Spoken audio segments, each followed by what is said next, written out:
When it comes to Pokemon card conventions, I've been on both sides of the table, both as a buyer and more recently as a vendor. And as my channel has continued to grow and as you guys have continued to enjoy my business content, I've been getting a lot of questions from you guys about what it's really like to be a vendor. So if you're interested at all in terms of how to source cards, how to source stock without a distributor, what the expenses are, and whether it's actually worth it to be a vendor, then keep watching because that's what I'm going to answer in today's video. Let's go.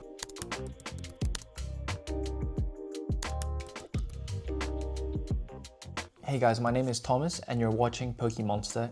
If you're new to the channel, I've been documenting my journey building a Pokemon business over the last 4 months whilst keeping my 9-to-5 job. Now, the great thing about having this channel is that I get to interact with you guys both on YouTube and on Instagram.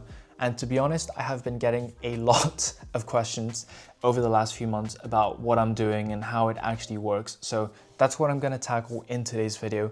So I guess the first point to start is what it actually costs to vend at shows. Now, there are multiple ways to tackle this.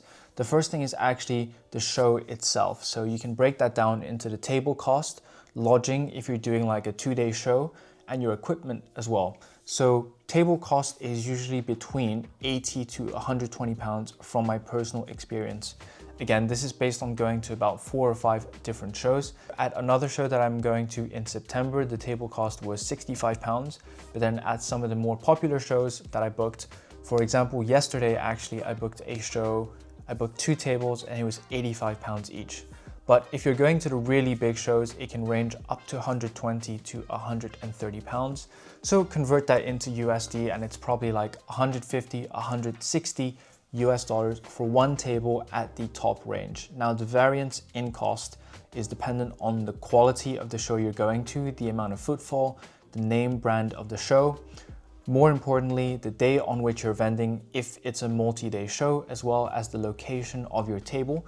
The location really matters, like real estate, right? It's all about location, location, location. It does affect the amount of footfall that you get, as well as, you know, if you're at the end of a hall, by the time people get to you, they'll probably have spent some money on the way, right? So all of those things stack up to table cost. So that's table cost. Now, hotel cost is in the UK on average, I would say going to be around 100 to 150 pounds per night. So that's really important to keep in mind if you're doing 2-day shows, which I still think are worth it because you get in one weekend, 2 days of vending. So on average, I would say the hotel cost is about 100 to 150 pounds. And that's from my own real life data and spending. So once you've got your table cost and your lodging cost down, you then have to think about your travel cost. Now that really depends on whether you're going to take public transport or if you have your own car, or if you're like me, sometimes I Uber to shows. And the reason why is what I've got right there behind me. So that's a slab display case that I've got. So hopefully you guys can understand or imagine that when you're waking up at like 6, 7 a.m. in the morning, I don't really want to be carrying something massive and heavy with me if it's going to sap my energy from the rest of the day. So I do take the option of taking Ubers to shows. Now, to and back, depending on how close the show is to you, add on about 80 pounds total. So if you add all those numbers up, I would say that in order to vend at a 2-day show, taking into account your lodging, your table cost, your travel, you should be budgeting about 350 to 500 pounds. For a 1-day show where you're not going to a hotel, it's really just going to be the table cost and the travel, so probably closer to 200 pounds. Again, it really also depends on how far away the show is from you. I have booked 6 to 7 shows for the second half of this year, so that's probably costing me close to 2 to 3K, I would say, in expenses. So think about that before you want to start getting into vending. Now I'm going to talk about everyone's most asked question, which is sourcing. Where do you buy your singles? Where do you buy your sealed product from? Now, before I get into this part of the video, if you do enjoy this kind of content, make sure to like and subscribe. And if you have any other questions that arise after you watch this video, make sure to comment it down below because that's where I'm most likely to respond to it.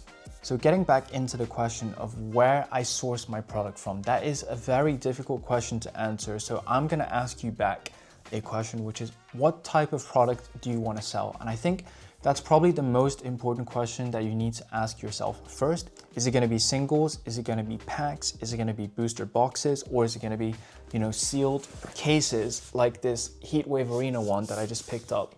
Only then can you then narrow down how you actually source products. So I think the one that I get asked the most is obviously about singles. Now, there are multiple different ways to source singles. Obviously, you've got your traditional marketplace platforms like eBay, but if you want to potentially get better deals, a lot of it is about who you know, right? And like a lot of the times your friends, if they're trying to sell something, they'll probably come to you first because they know you and they know that you won't scam them. So really what I'm getting at is you need to build your own network on social media so that you can access people who are willing to sell to you as well as people who are willing to buy from you. So that's partly why I have this Instagram account where I'm posting my collection, is that, well, that's part of the benefits that I've got from that, is that it makes it a lot easier for me if I want to buy something. A lot of people do advertise buying and selling on Instagram as well, and I'll just put up a screenshot of a few people who have reached out to me as well recently looking to sell their products. And that's one of the huge benefits of doing social media. Once you get a little bit of exposure out there, people will come to you trying to sell things, and that will save you so much time from going out and trying to buy things. So I would say eBay, Instagram, social media, and then depending on what type of product you want to sell, again, if you want to buy Japanese cards, you can buy them directly from Japan. Now, I'm not going to go into the full detail of how you can do that because someone else has already done that, and you can watch that video right here. So what I'm getting at is all the information is already out there, guys. And this case of Heatwave Arena itself is something that I bought off Instagram off a Japanese seller. So you have so many different options of what you want to do and what you want to sell. I can't really answer that all in one go. But another insight that I want to give you guys is what actually happens at shows. So let me play a little clip here from the London Card Show May 2025 edition about how to source. Shows themselves can be the best place for you to source product because obviously people want to do trade-ins, people want to buy stuff or sell their stuff. So often shows are a great way for you to source stuff, and I'm going to show you guys some of the pickups that I made today. So on top of some of the pickups that I made, I've got some grading returns. As you guys would have seen in my video slightly earlier, I picked up some grading returns. Not everything was perfect, so like these near files have really killed me a little bit. Then we got some Veronica Taylor autographs, so the voice actor of Ash from the original series. So this is really, really cool to have.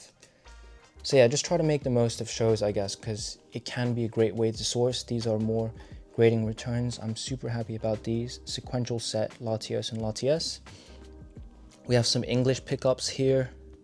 Mega Blastoise, got a trade-in for this. Grading return, grading return, grading return, grading return. This is really cool. PSA 10 there, and then some more trade-ins. And like actually some of these might be gradable. So again, to answer some of your questions about like, what do I send to grade? Sometimes it's just things that you pick up that are in mint condition, and like this is a grading return. This is something I bought today. Grading return, something I accepted as a trade-in. Hopefully this gives you guys a bit of an insight about how to source product. Just the takeaway is to don't just think about before the show, just think about also sourcing at the show. Another question I get is how much startup inventory or capital do you need? Now here is my startup inventory from my first London card show in February of this year. As you guys can see, I didn't have that much there. I probably had 1 or 2 binders and a few slabs, a lot of which came from slabs that I had already graded before and not sold. But admittedly at that time, because I was slightly worried about not having enough stock, I actually took in some consignments as well from friends where I agreed that if their card sold, I'd get a cut or percentage of it, and as a kickback, I also get extra stock to display, which might draw more eyes to my table. So it really isn't that much. I'd estimate it's probably £5,000 or probably less than that. Now, if you compare that to my most recent London card shows, as you guys can see, I've upgraded my inventory a bit, but not really that much as well. I've just got an extra binder. So it's something that you need to try and test out yourself and don't overthink. Best way to learn for anything, in my opinion, is by doing. Just do it and then slowly learn from either your mistakes or your wins, because really any mistake that you make is something that you can take forward and learn from. I wouldn't overthink it. I just put yourself out there and just go and do it and start vending at shows. Before I get into the next part of the video, I just want to give a shout out to my first ever channel member, Liam. Liam, I don't know if you wanted me to mention your last name, so I'm just gonna blank that out. All right, so the biggest question, is it actually worth it? Now, I'm at a point where I'm close or just about to break even, taking into account all the money that I've spent on my inventory. So what that means is taking into account all I've spent on buying my cards and the current stock that I have, I'm coming close to breaking even, which means that the remaining stock that I've currently got is basically about to become free, in which case I'd be basically quite a few grand into the green so far. But really the best way to answer this question is that it depends on yourself. Are you willing to give up time to take this seriously, especially if you're working a 9 to 5? It's quite difficult, right? Like, you only have so many time windows in which you can dedicate to do this, to prize cards, to travel to shows. I have to take time off to do that. If I'm talking about shows specifically, I would definitely say they're worth it. Now, you might not make as much. No, you definitely won't make as much vending as you would live streaming. And that's why you shouldn't constrain yourself to just one avenue and one type of income stream.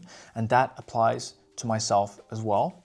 But the best thing about the shows is the intangibles that you get from there. So it's not just about the sourcing and the trade-ins that you get. It's about the networking and the real life interactions that you have with people.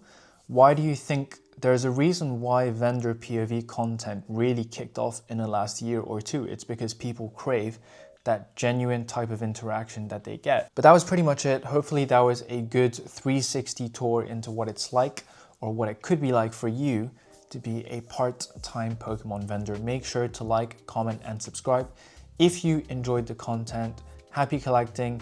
See you guys next time.